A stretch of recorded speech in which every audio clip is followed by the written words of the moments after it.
ఉద్యోగం కోసం చూస్తున్నారా? ఓం శక్తి ప్రైవేట్ లిమిటెడ్ కంపెనీలో మార్కెటింగ్ జాబ్స్ 20,000 నుంచి 30,000 వరకు జీతం ఉంటుంది. సంప్రదించండి. ప్రస్తుతం మనతో పాటు ప్రముఖ ఆధ్యాత్మికవేత్త, జ్యోతిష్య వాస్తు పండితులు, లలితాదేవి ఉపాసకులు బ్రహ్మశ్రీ నానాజీ పట్నాయక్ గారు ఉన్నారు. గురుగారితో మాట్లాడదాం. నమస్కారం గురుగారు. శ్రీమాత్రయ నమః. గురుగారు, ధనుస్సు రాశి వాళ్ళకి విశేషంగా ఈ జూలై నెల 2026 ఏ విధంగా ఉంటుందంటారు? ఓవరాల్గా వీళ్ళు ఎలాంటి జాగ్రత్తలు తీసుకోవాలి గురుగారు? ధనస్సు రాశి వారు కనుక చూసుకున్నట్లయితే ప్రస్తుతం వీళ్ళకి రాశినాథుడైనటువంటి గురువు అష్టమ స్థానంలో ఉన్నాడండి. వీళ్ళకి అష్టమ స్థానం అనేటువంటిది ధనయోగాన్ని ఇచ్చే స్థానం, రెండవ భావాన్ని చూస్తుంది. కాబట్టి అక్కడ గురువు, శుక్రుడు, బుధుడు 5వ తేదీ వరకు కలిసి ఉంటారు. దాని తర్వాత బుధుడు తన స్వక్షేత్రమైన వెనక్కి వక్రించుకుంటూ వెళ్ళిపోతాడు. శుక్రుడేమో 9లోకి వచ్చేస్తాడు. పూర్వజన్మ కర్మకారకుడు వీళ్ళకి. 3లో రాహు, 4లో శని.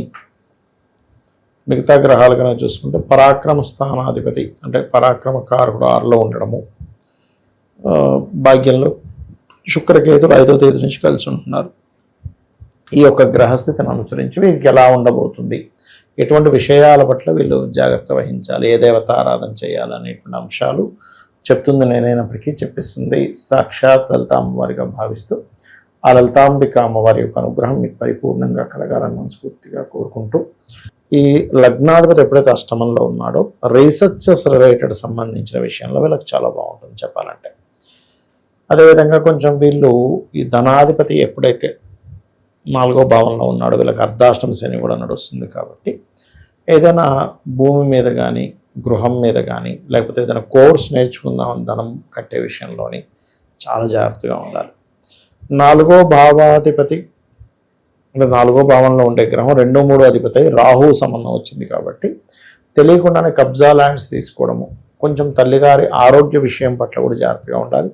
కాకపోతే వీళ్ళకి ఏంటంటే రాహు 3లో ఉన్నందుకు కొంచెం ధైర్యంగా, సాహసంగా కొన్ని నిర్ణయాలు తీసుకుంటారు, అందులో ఎటువంటి సందేహం లేదు. అదేవిధంగా కొంచెం అంటే వివాహ సంబంధించినటువంటి విషయంలో గవర్నమెంట్ వ్యక్తులు, మెడికల్ రంగాల్లో ఉండేటువంటి వారు, లేకపోతే తండ్రి తరపు బంధువర్గంలో వారిని ఇష్టపడి కొంత ఘర్షణ ఏర్పడి తర్వాత వివాహం అవ్వడం అనేటువంటిది చాలా బలంగా చూపిస్తుంది. పిహెచ్డీ చేసేటువంటి వారికి, రీసెర్చెస్ చేసేటువంటి వారికి చాలా అనుకూలంగా ఉంది చెప్పాలంటే. ఓకే, అలాగే 9వ స్థానంలో కేతు ఉన్నందుకు కొంచెం వీళ్ళు దూర ప్రాంతాలకు లాంగ్ జర్నీ చేసేటప్పుడు 5వ తేదీ నుంచి ఏంటంటే శుక్రకేతువులు కలుస్తున్నారు. కాబట్టి పర్టికులర్గా ఈ బ్యాంక్ ట్రాన్సాక్షన్స్, తండ్రి గారి విషయంలోని పెద్ద మొత్తంలో మనీ ఏదైనా డ్రా చేసుకొని తీసుకెళ్లేటువంటి విషయంలో, ఎందుకంటే శుక్రుడు కేతు కనెక్టివిటీ 9వ స్థానంలో కదండి, ఇది లాంగ్ జర్నీస్ని చూపిస్తుంది, తండ్రి గారిని చూపిస్తుంది, పెద్ద మొత్తంలో మనీని చూపిస్తుంది, బ్యాంక్ ట్రాన్సాక్షన్స్ సంబంధించిన విషయాలను కూడా చూపిస్తుంది. ఇటువంటి విషయాల్లో కొంచెం జాగ్రత్తగా ఉండాలి. అయితే ఈ శుక్రకేతువులు కలిసి ఉన్నందుకు కొంచెం అమ్మవారి ఆలయాలకు కనుక వెళ్ళినట్లయితే ఖచ్చితంగా బాగుంటుంది వీరికి చెప్పాలంటే. అమ్మవారి ఆలయకు వెళ్ళము, మరియు అదేవిధంగా గవర్నమెంట్ జాబ్స్ కోసం ప్రయత్నం చేసేటువంటి వారికి చాలా అనుకూలత ఉంది చెప్పాలంటే. మరియు ఈ మార్కెటింగ్ రంగాల్లో ఉండేటువంటి వారికి ఈ కాంబినేషన్ అంటే ఈ బుధుడు ఎప్పుడైతే 7వ స్థానంలో ఉంటున్నాడో ఈ కాంబినేషన్ అనేటువంటిది అనుకూలిస్తుంది. అంటే మార్కెటింగ్ సంబంధించినటువంటి టీచింగు, బ్యాంకింగు, ఈ సెక్టార్స్లో ఉండేటువంటి వారికి ఉద్యోగ అవకాశాలు చక్కగా వస్తాయి ఈ నెల చెప్పాలంటే. అది అయితే ఇప్పుడు ఏంటంటే ఈ శుక్రుడు ఎప్పుడైతే కేతువుతో కలిశాడో అప్పుల విషయంలో ఎవరికైనా అప్పిస్తున్నాం, అది కూడా స్త్రీమూర్తికి లేదా గవర్నమెంట్ ఎంప్లాయీస్కి, గవర్నమెంట్ జాబ్ చేసేటువంటి వారికి, లేదా తండ్రి తరపు బంధువర్గం వారికి, తండ్రి తరపు సిబ్లింగ్స్కి, తండ్రి ఎక్కడైతే జాబ్ చేస్తాడో ఆ జాబ్ చేస్తున్నటువంటి వాళ్ళ పరిచయస్తులకి ఎవరికైనా వీళ్ళు అప్పులు ఇచ్చేటువంటి విషయంలో చాలా జాగ్రత్తగా ఉండాలి. అది ప్రధానంగా గుర్తుపెట్టుకోవాలి. వీళ్ళు ఎక్కువగా లక్ష్మీ నరసింహస్వామి యొక్క ఆరాధన చేసుకోవడం చాలా మంచిది. కొద్దిగా ప్రయత్నాలు అయితే ఫలిస్తాయి. అయితే వీరికి అర్ధాష్టమ శని నడుస్తున్నప్పటికీ, ఆ శని 4లో ఉన్నప్పటికీ గురువు యొక్క దృష్టి వల్ల అర్ధాష్టమ శని ప్రభావం కొంచెం తగ్గుతుంది. దీనివల్ల ఏంటంటే గతంలో ఇప్పుడు ఏదో ప్రాపర్టీ అనుకున్నాము కుదరలేదు, కానీ ఇప్పుడు కొంచెం కుదిరే ఛాన్సెస్, ఇల్లు కట్టుకుందాం అనుకుంటున్నాం, చాలామంది అంటుంటారు ఏమంటే మేము వాహనం తీసుకుందామంటే కుదరట్లేదు, లేదా ఒక గృహం కట్టుకుందామంటే కుదరట్లేదు అంటుంటారు కదా. అవి ఇప్పుడు కొంచెం సఫలీకృతం అయ్యేటువంటి సమయం నడుస్తుంది అని చెప్పుకోవచ్చు మనం. గురుగారు, స్త్రీల విషయంలో ఏమైనా జాగ్రత్తలు తీసుకోవాలా వీళ్ళేదన్నా? వీళ్ళు అసలు ధనుర్లగ్నం వాళ్ళకి ఉండేదే స్త్రీ శాపం అండి. స్త్రీ శాపంతో పుడతారు. అందుకే చూడండి, నీ ధనుర్లగ్న 90% ఆఫ్ కేసెస్, 95% ఆఫ్ కేసెస్ ధనుర్లగ్న. మీరు కావాలంటే ఒక 5,000 జాతకాలు తీసుకుంటే అందులో 4,900 జాతకాలకి 5,000లో నేను చెప్తుంది 4900 జాతకాలకి శుక్ర మహాదశ వచ్చినా, శుక్రరాశుల్లో ఉండే గ్రహదశలు వచ్చినా ఫస్ట్ వాళ్ళకి ఎఫెక్ట్ అయ్యేది వివాహమే. 100% మీరు చూడొచ్చు కావాలంటే. ఫస్ట్ ఎఫెక్ట్ ఏమవుతుందంటే వివాహం. నా రీసెర్చ్, నేను 20 ఏళ్ల క్రితం రీసెర్చ్లో ఉన్నప్పుడు ఆస్ట్రాలజీలో అసలు ఆస్ట్రాలజీ పనిచేస్తుందని నమ్మిందే ధనుర్లగ్నానికి శుక్రవాసులు వచ్చినప్పుడు విడిపోవడం చూసి నేను నమ్మాను. అప్పటి వరకు నాకు రూట్ దొరకలే. ఇదేంటి ఎందుకు ఇలా అవుతుందంటే very clearly Shukra is the కారక ఆఫ్ పూర్వజన్మ కర్మకారక. శుక్రుడు వివాహానికి కారకుడు, శుక్రుడు వివాహ జీవితానికి కారకుడు. ఆయన మొత్తం మార్చేస్తాడు సినిమాని మొత్తం.